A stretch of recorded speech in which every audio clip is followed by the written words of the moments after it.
राम राम दोस्तों, आज मैं आप सभी के लिए मड़वा और हल्दी का गीत लेकर आई हूँ। आशा करती हूँ आप सभी को पसंद आएगा, तो सुनिए। आजू जनकपुर में मड़वा बड़ा सुहावन लागे। आजू जनकपुर में मड़वा बड़ा सुहावन लागे। सीता के चढ़ेला हरदिया बड़ा भावन लागे। सीता के चढ़ेला हरदिया मन भावन लागे। आजू जनकपुर में मड़वा बड़ा सुहावन लागे। सीता के चढ़ेला हरदिया मन भावन लागे। सीता के चढ़ेला हरदिया मन भावन लागे।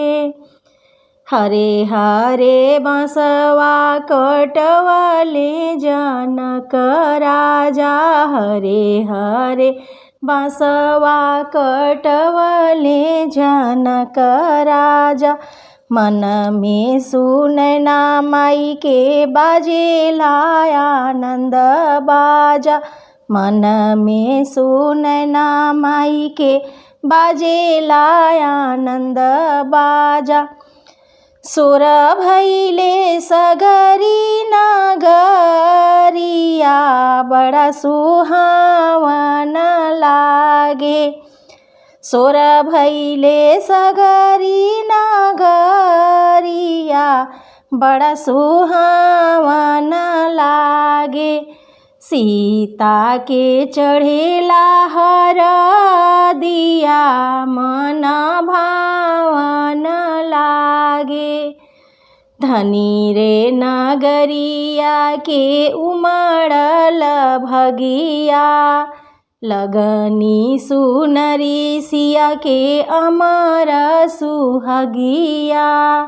धनी रे नगरिया के उमड़ल भगिया। लगनी सुनरी सिया के अमर सुहगिया।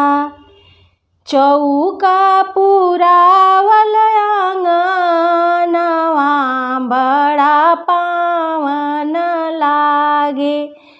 कलशा धरावल आंगनवा बड़ा पावन लागे। दिया जरावल आंगनवा बड़ा सुहावन लागे। सीता के चढ़ेला हरदिया मन भावन लागे। सीता के चढ़ेला हरदिया मन भावन लागे।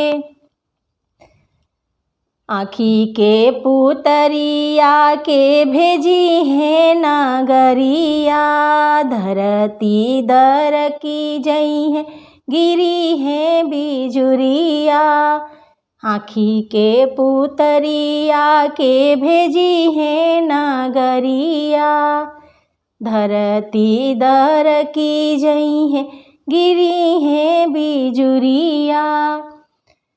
झर झर बरसे नयनवा जैसे सावन बरसे।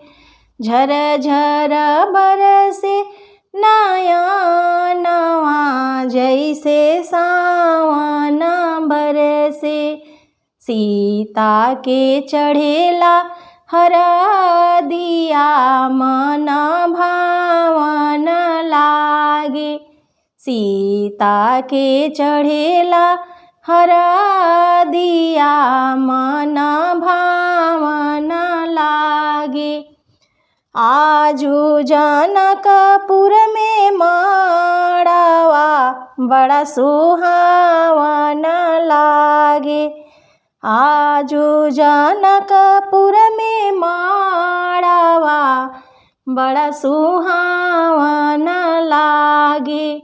सीता के चढ़ेला हरदिया मन भावन लागे। सीता के चढ़ेला हरदिया मन भावन लागे।